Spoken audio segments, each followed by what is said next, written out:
Salut, c'est Sab, j'espère que vous allez bien, moi ça va très bien. En faisant des recherches pour une vidéo qui devrait normalement sortir dans pas très longtemps, je suis tombé sur une histoire qui est absolument improbable et qui m'a complètement fasciné. Ça parle d'animé, vous l'avez vu dans le titre, et plus précisément d'un arc. Un arc qui a beaucoup fait parler de lui puisqu'il est encore aujourd'hui considéré comme l'un des pires arcs jamais sortis de toute l'animation japonaise. Évidemment ça m'a beaucoup intrigué et du coup je vous propose qu'on découvre ça ensemble aujourd'hui. L'histoire improbable de cet arc qui a causé un bon nombre de polémiques, l'arc Endless Eight.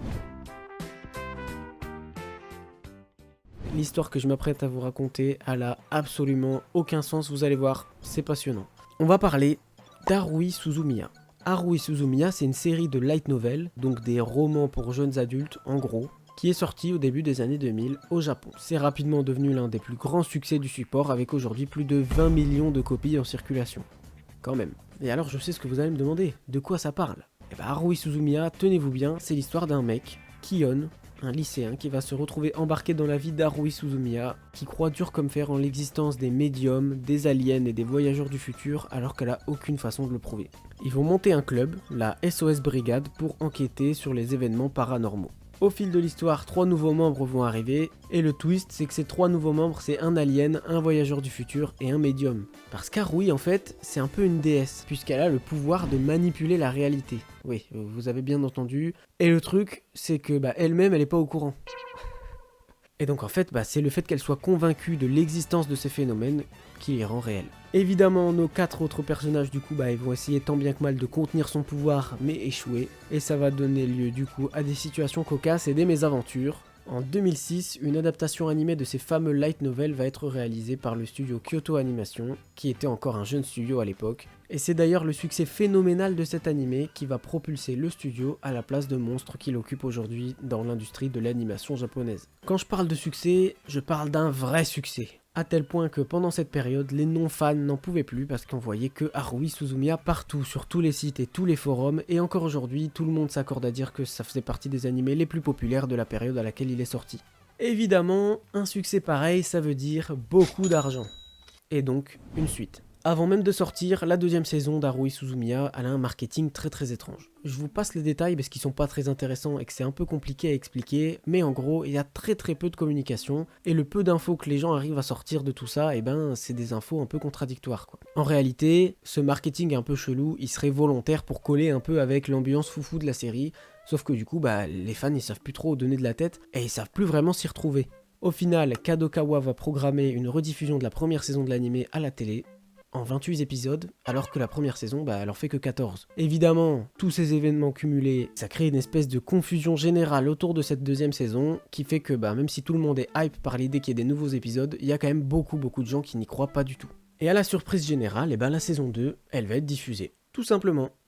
Et c'est là que ça part en couille. Premier épisode, pas de problème, c'est la suite de la première saison, rien à signaler. Le deuxième épisode, il s'appelle Endless Eight. Si on devait traduire, ça donnerait un truc genre les 8 sans fin. Dans cet épisode, pareil, tout se passe bien. La SOS Brigade part ensemble pour les vacances d'été et Haruhi décide de faire une liste de tous les trucs qu'elle a envie de faire avant la fin des vacances. J'ai réfléchi à notre programme pour les prochains jours. Dites-moi ce que vous en pensez. Qu'est-ce que c'est que ça ? Une liste de toutes les activités que nous allons faire pendant le reste des vacances d'été. Du coup, les personnages y passent tout l'épisode à faire tous les trucs clichés des animés tranches de vie.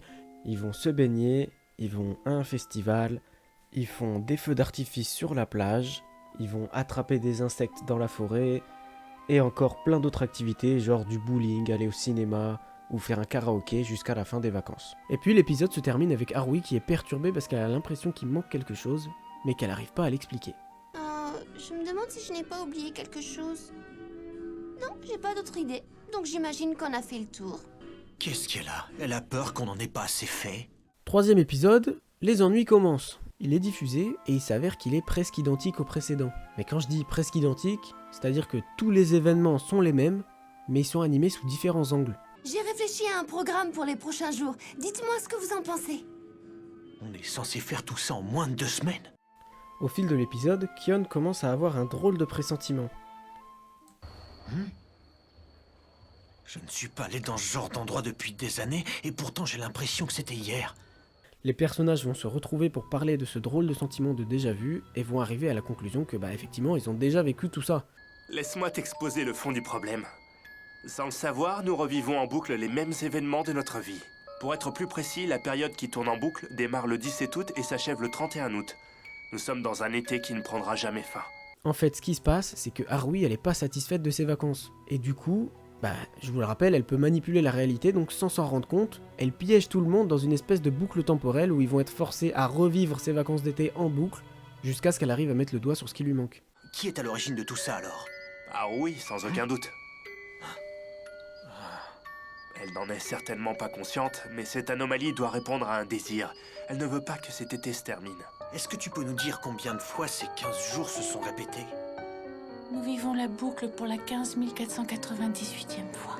Oh, nous voilà encore pris dans une belle histoire de fou.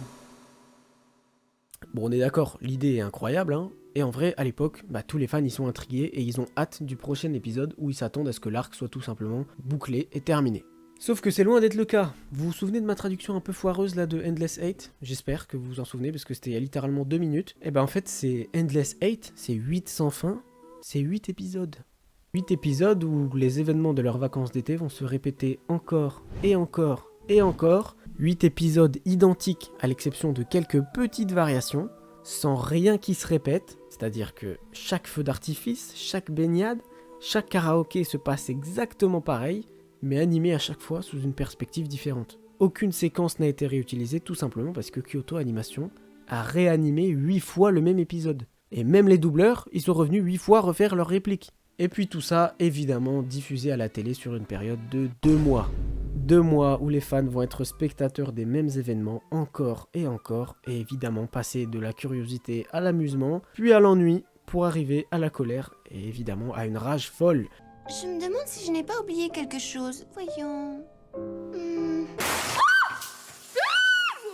Parce que dans l'histoire originale, les light novels, cet arc Endless Hate, c'est une histoire assez courte. Là, ça dure plus de la moitié d'une saison entière, puisqu'on est sur 8 épisodes, sur une saison qui en compte 14. Évidemment, ça va être la source d'un raz-de-marée de blagues, de mèmes et de plaintes de partout sur internet, mais ça va aussi impacter négativement l'anime. Au début de cet arc Endless Hate, Haruhi Suzumiya, elle est 19ème sur My Anime List. À la fin, l'anime va se retrouver à la 1479e place. L'arc était même pas encore fini qu'un ancien réalisateur de chez Kyoto Animation s'est excusé publiquement pendant un événement et a insisté beaucoup sur le fait que c'était pas du tout son idée et qu'il était contre ça depuis le début.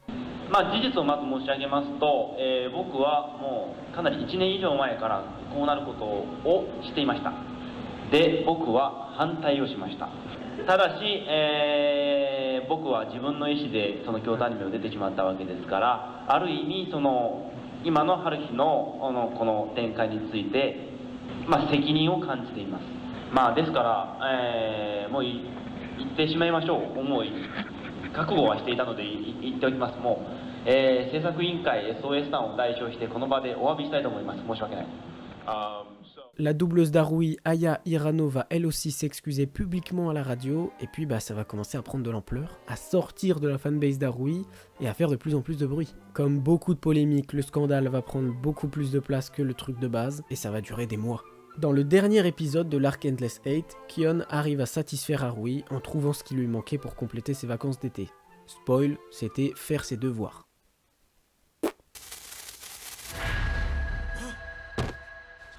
Écoute-moi! J'ai toujours pas fait mes devoirs!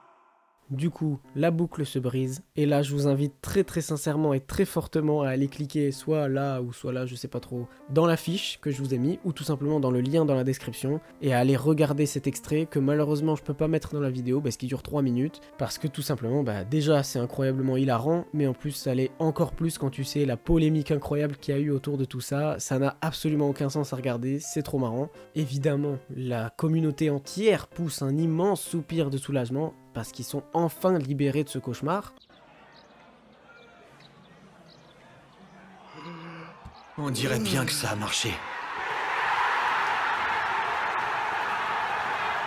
Sauf que, c'est bien beau tout ça, mais il reste que 5 épisodes pour finir la saison. 5 épisodes, c'est pas beaucoup. Et c'est génie, qu'est-ce qu'ils font? Ils utilisent ces 5 petits épisodes pour adapter l'un des arcs des light novels originaux que la communauté aime le moins. Voilà, du coup bah évidemment ça va pas suffire à étouffer l'affaire, hein. Et la communauté va évidemment continuer à parler de ce fiasco pendant très longtemps. Ça aurait pu s'arrêter là, mais ça s'arrête pas là, parce qu'évidemment vient la sortie physique en DVD, et à l'époque ça se passe pas comme aujourd'hui. La saison elle est divisée en 7 DVD, qui contiennent chacun 2 épisodes. Et évidemment, ils sont tous vendus au prix d'un DVD classique, hein. Rien à foutre que dedans ce soit 8 fois le même épisode, ça change rien. Et ben vous savez ce qui est le plus fou? Les 4 DVD qui contiennent les 8 épisodes de l'arc Endless 8 vont se vendre bien mieux que prévu, malgré le scandale. Bon, vous devez évidemment vous demander, comme moi depuis tout à l'heure, pourquoi ils ont fait ça? Fallait pas être un génie pour se douter que faire attendre aux gens à chaque fois le nouvel épisode d'un animé qu'ils aiment bien, pour au final leur imposer le même épisode qu'avant à l'identique, 8 fois de suite, ça allait les rendre fous. C'est très tentant de se dire que tout simplement, comme l'histoire parle de boucle temporelle, ils ont voulu faire vivre une vraie boucle temporelle aux gens, et que c'est juste un méga troll. L'idée me plaît aussi, hein, mais malheureusement, la réalité elle est beaucoup moins drôle. A l'origine, la saison 2 elle devait contenir un arc qui s'appelle la disparition d'Haruhi Suzumiya. Sauf que cet arc il commençait à prendre beaucoup de place dans la saison et du coup ils ont pris la décision de l'enlever et d'en faire un film à part entière. Sauf que du coup, ça laissait la saison 2 avec trop peu d'épisodes. Et la timeline actuelle elle laissait aucune place à un arc de substitution. Du coup, ils ont pris la décision de tout simplement étirer l'arc Endless 8 pour remplir les trous. Tout simplement. Peu de temps après la fin de la saison 2, le film en question va être annoncé, il va sortir, et encore aujourd'hui, il est considéré par beaucoup de gens comme la meilleure partie de l'animé Haruhi Suzumiya, donc ça va beaucoup contribuer à redorer le blason de l'animé après un tel fiasco, mais le fait est qu'il y a beaucoup de fans qui sont partis à ce moment-là, et qui sont tout simplement jamais revenus. Au final, Haruhi aujourd'hui c'est devenu une communauté de niche, en grande partie parce que il n'y a plus vraiment de nouveaux contenus qui sortent, donc il n'y a plus grand chose à adapter. Il y a quand même des gens qui blâment l'arc maudit pour cette chute de popularité. Chez les fans, il y a des gens qui adorent, qui trouvent ça super marrant, qui trouvent que c'est une trop bonne idée pour vraiment faire vivre aux gens ce que les personnages ressentent, et qui trouvent ça vraiment super intéressant sur le plan de l'expérimentation artistique. Il y en a d'autres qui détestent ça, qui trouvent ça complètement inutile au point même de conseiller aux gens de tout skipper hormis le premier épisode et le dernier. Et puis il y a les gens qui ont décidé de prendre ça à la rigolade et qui considèrent maintenant le fait de regarder les 8 épisodes comme une espèce de test, de challenge de patience. En bref, je pense qu'on peut dire sans aucun doute que l'arc Endless 8 de l'animé Haruhi Suzumiya, c'est l'arc le plus polémique de l'histoire de l'animation japonaise. Je vous remercie d'avoir regardé cette vidéo jusqu'au bout, j'espère qu'elle vous a plu. Si c'est le cas, je suis très content. Je vous dis dans ce cas, je l'espère à très bientôt dans une prochaine. Et d'ici là, figurez-vous que contre toute attente, ça m'a plutôt donné envie de découvrir Haruhi Suzumiya au final, toute cette histoire. Je doute très sincèrement que l'animé soit fait pour moi, mais par contre, je vais peut-être me tourner vers le manga. Et puis voilà, on verra ce que ça donne. Des bisous!